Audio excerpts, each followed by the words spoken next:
What's up, y'all? Welcome back to another episode of All Right, Let's Talk About It. My name is Savannah. I am your host. I do film reviews and film industry commentary.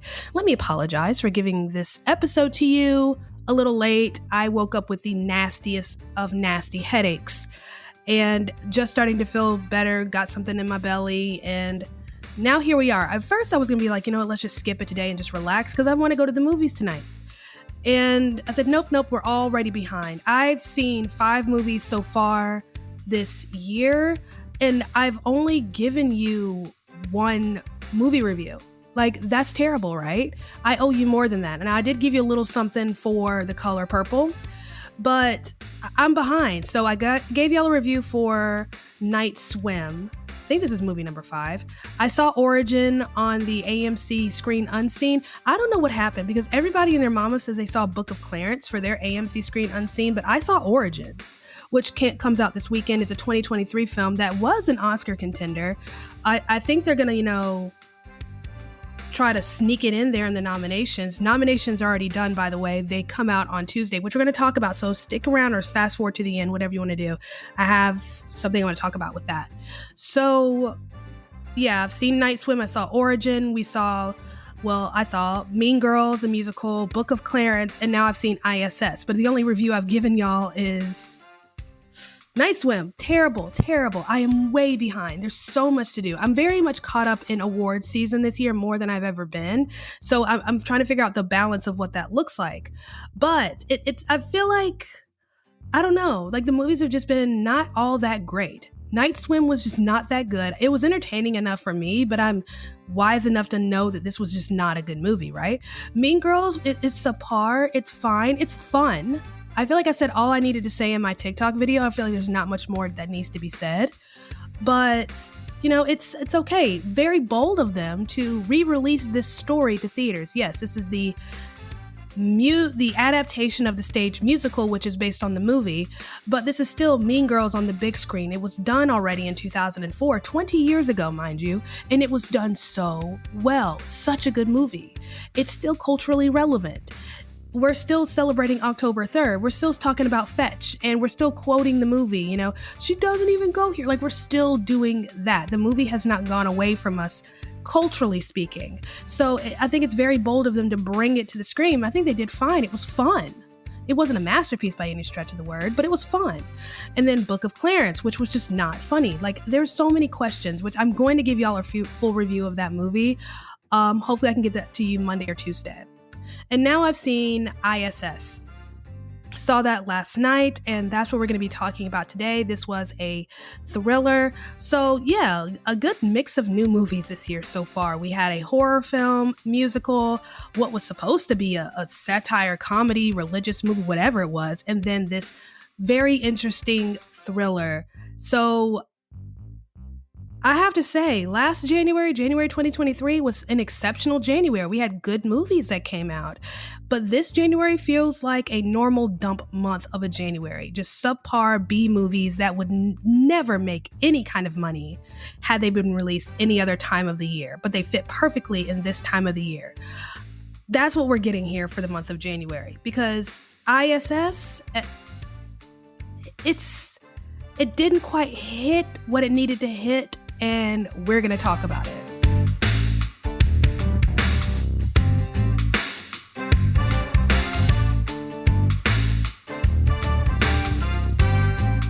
So this movie here, I.S.S., it stars Ariana DeBose, Chris Messina, John Gallagher Jr., Maria Mashkova, Costa Ronan, and this other gentleman whose name I cannot pronounce. He's Danish. Oh no, I'm never going to be able to pronounce that. Pilu Aspek. Oh goodness. If you've ever tried to learn any of the Scandinavian languages, Swedish to me is like one of the easiest to learn. I've been trying to learn it since I was in middle school off and on, and I've always found it very easy. It's not difficult. Danish is something else entirely. I'm not even sure if it's a human language. It's so different, but it's so pretty.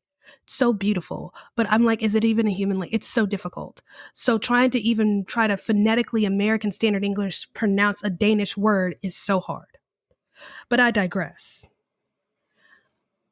This movie right here, I.S.S. So this is a thriller about the International Space Station. That's what I.S.S. stands for. Ariana DeBose plays a scientist named Kira. She is aborting the I.S.S. for the very first time, joining 2 other Americans and 3 Russians.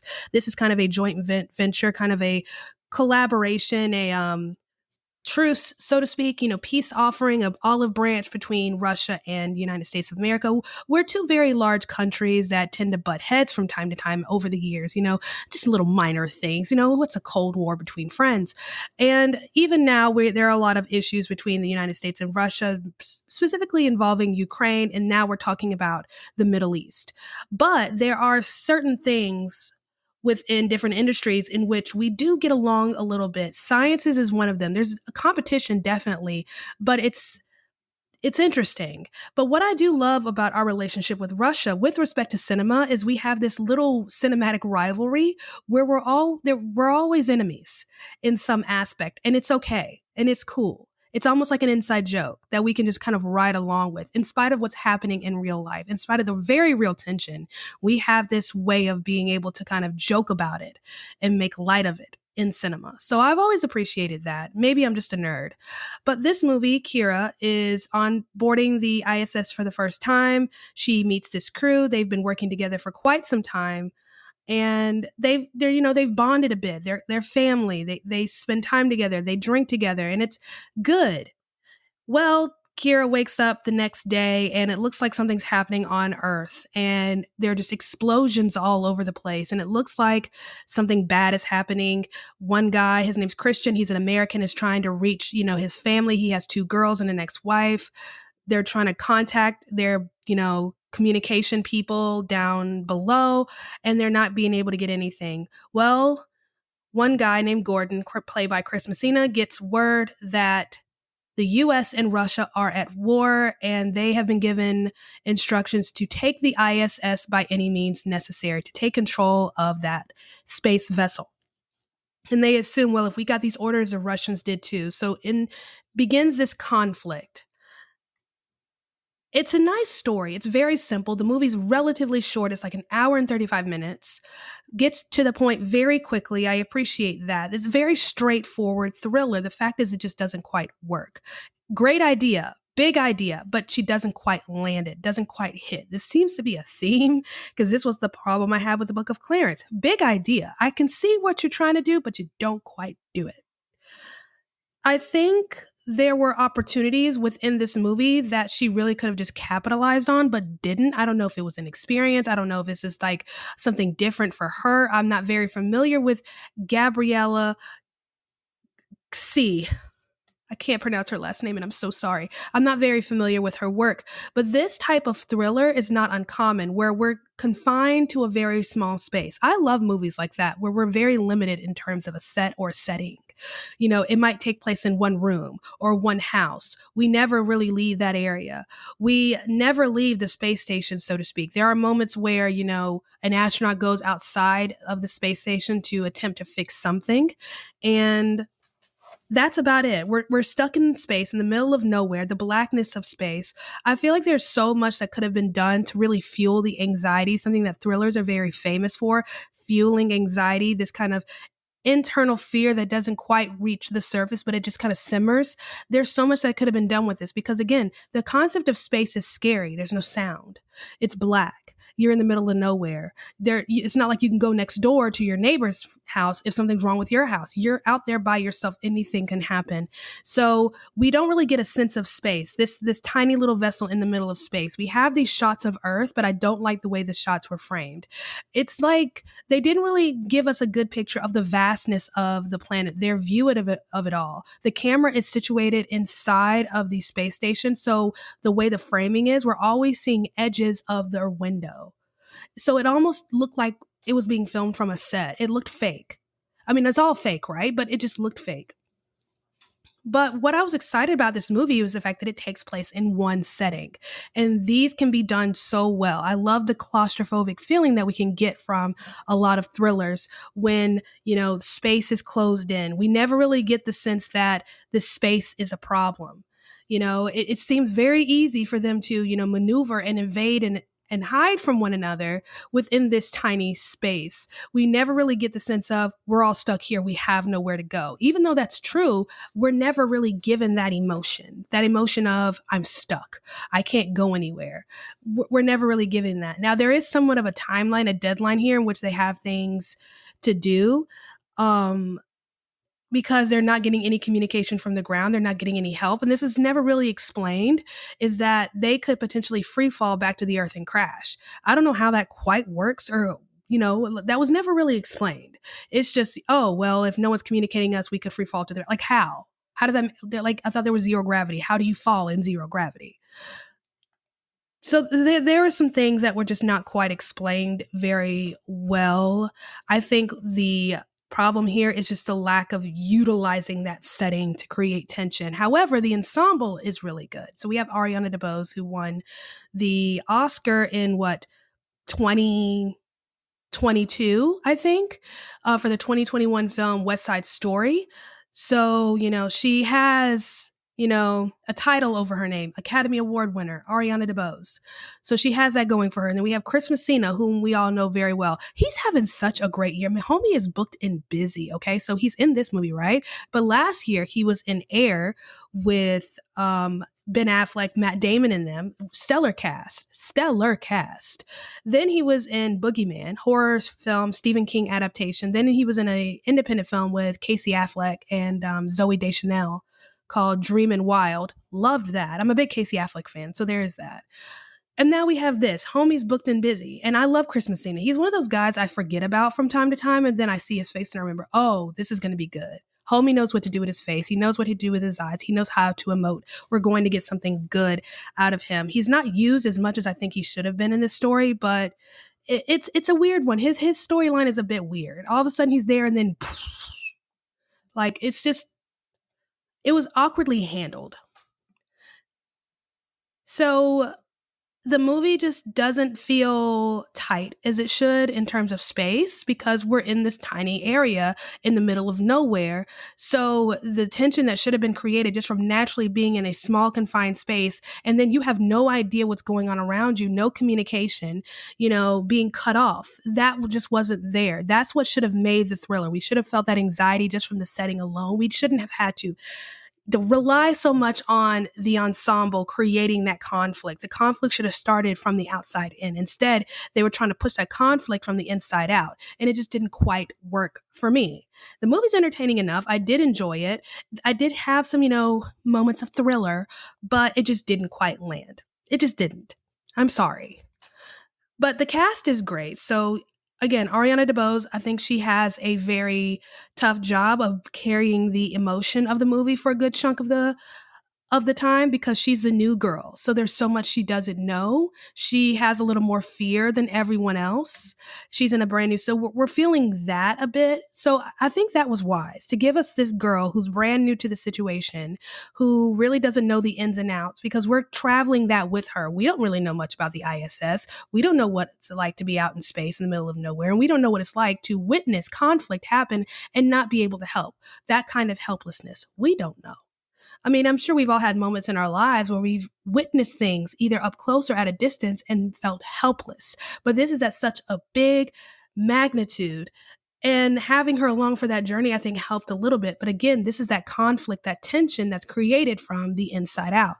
Didn't quite land for me, but I think she does a great job of carrying the emotion and then kind of sharing that and passing it along to each character as they experience something. There is a relationship on board that was just kind of, it's present. It's obviously there. There's attraction between these two individuals, but she never quite explores that or gives us a reason to feel sad when things crumble in a way or when somebody dies. Like we're never given a reason to hope that things turn out okay with these two particular characters who are in a relationship because the character development is kind of weak here. What is good in terms of character development is the ensemble development, the development of their relationship as they work with one another. It's very weird.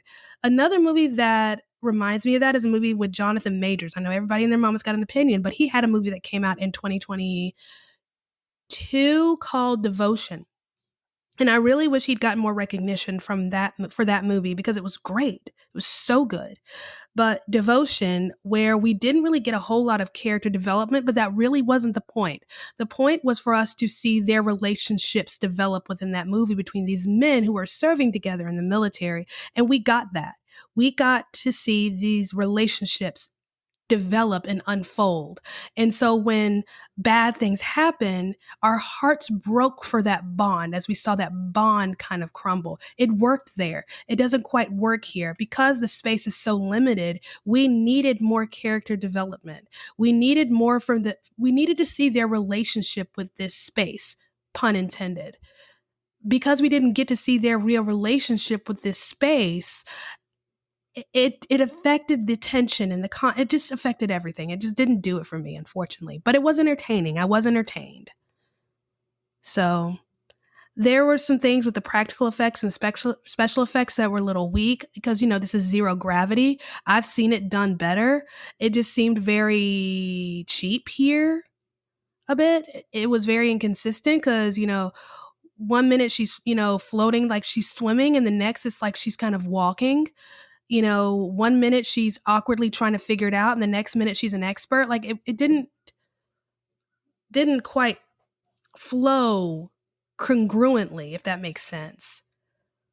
So how should I sum it up? Like it's an entertaining enough movie. It's just an ineffective thriller.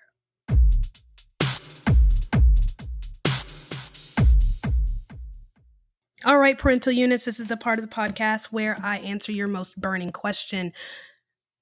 Is this movie appropriate for my child? So this movie is rated R for some violence and language. There is definitely violence in this movie. The language, I think it's in like 2 different languages because we're having English and Russian going back and forth with that. So no, this is not a movie for kids. This is, it's a thriller. Thriller can kind of be thrown in a category next to a scary movie. So, would not recommend this for the kiddos. If you have a teenager, 15 and older, they should be good. But anything younger than that, exercise caution. Nothing too disturbing, no nudity or anything like that. The language isn't terrible. What gives it that R rating is there is some bloody violence. We're in a small space, confined, and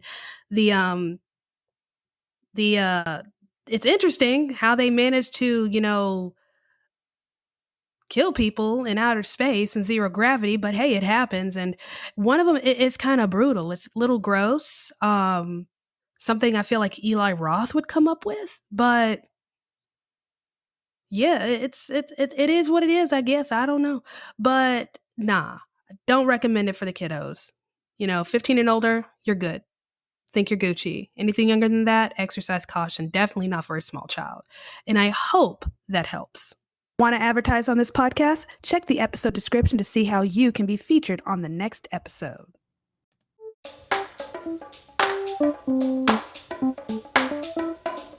Thank you so much for listening to me rant and rave about yet another movie. So that was I.S.S., directed by Gabriella Cowperthwaite. I think that's how you pronounce it. If it's not, I'm so sorry. Just to sum it all up, it's entertaining enough, but it's an ineffective thriller. That's the best I can do to describe it. So what's coming up? Movie-wise, let's get that out of the way. So tonight I'm seeing Freud's Last Session. Sunday, I'm seeing All of Us Strangers. Next Thursday, I'm seeing Beautiful Wedding, which is a sequel to Beautiful Disaster. And then next Friday, I'm so excited. I've been waiting weeks for this. The Zone of Interest. Cannot wait. This movie is actually on my top 10 predictions for Oscar nominations for Best Picture. So if you actually go to the PGA website, Producers Guild of America, their nominations list, that is my Best Picture nominee prediction list to a T. To a T. Like, oh, I got it all right. I'm so happy about that. But like, to a T, that is my Best Picture nominations prediction. And Zone of Interest is on that list. And truthfully, these 2 movies, All of Us Strangers and Zone of Interest, are the last 2 movies I really need to see if I want to see all the Best Picture nominees, because every movie that has, kind of been in the running or been kind of around the corner waiting in the wings, I've seen. except for these two. So really looking forward to getting that done and over with. Speaking of Oscar nominations, so that is this Tuesday, the 23rd at 8:30 a.m. Eastern Time, which is 7:30 a.m. Central Time for me. What I want to do is I want to go live on YouTube and we can watch these nominations together. Now, whether or not I can do that is dependent on whether or not the USB HDMI adapter that I ordered on Amazon that's supposed to arrive on Sunday works. I have a rinky-dink little MacBook Air from 2017. I'm in the process of saving up enough money to buy a new laptop. I want a MacBook Pro with all the fixins. So I'm not interested in, getting, I'll just get this for now. No, I would rather just pay out the big bucks for something nice that's going to last me a long time, that's going to have the storage and the speed that I need. So we're saving up money to get that. But in the meantime, I need a adapter for my current laptop so that I can use a monitor, at least one monitor. So that's the goal here. And if it works, if it looks good, if I'm able to split the screen, we're going live on YouTube on Tuesday at 7:30 a.m. If not, well, I'll just go live on TikTok and y'all can watch me watch the Oscars nominations. I'm very animated, so I promise I'm slightly entertaining, at least a little bit. So that's what's coming up. Let me know what movies you're looking forward to. If you have, what are your best picture predictions? What are your best picture predictions? If you could list all the best actors and best actress nominations, what would they be for you? Love to hear whatever it is you think. Let me know in a comment section. Also, if you're not following me on Criticlist, this is a app similar to Letterboxd for people who are movie nerds. You can do movie reviews, you can have conversations, join groups, create lists, and it's a free speech platform. If you're not following me on Criticlist, the link is in the description. You should be following me. I also do reviews on there as well, little mini reviews, and I also go a little more in depth for parents in terms of, is this appropriate? Is it family friendly? Is there a political bias? That's a great resource, I think, for parents, and Criticlist provides that. So follow me on Criticlist. It'll be worth your while. Anyways, love y'all. You're amazing. Stay warm. I don't know about you, but it's supposed to get a little extra cold this weekend in New Orleans. So I imagine it's going to be like that for other parts of the country. So bundle up the best you can. I know for those of us on the Gulf Coast in the South, we don't really have winter coats. We just have hoodies and then we hope for the best. But hey, it's only a couple of days. We'll be all right. So love y'all, and I will see you next time.